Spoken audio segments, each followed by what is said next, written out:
Yan mga idol, once na nagbukas tayo ng makina, check na natin tong damper na to, itong rubber ng kanyang balancer. Gaya nito, yan, may lamat. Para once na nagbukas tayo nito, kailangan check natin to. Or kung may budget, palit na agad. Kasi pag nabiyak yan sa loob, or kumalas, problema yan. Ayan o, may tama. O, kalasin natin. Medyo mahirap lang kalasin to. Yan, kalas na.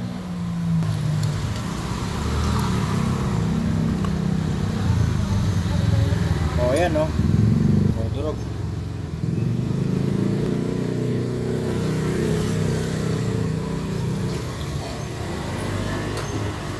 Ayan. O, durog nga. Durog.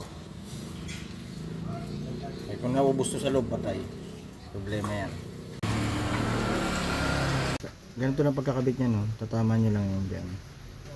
Pabilog, tapos dito may mga kanto para yan dyan sa may spring. Tapos itong medyo pabilog, ito yun. Ayan. Shoot lang yan dyan.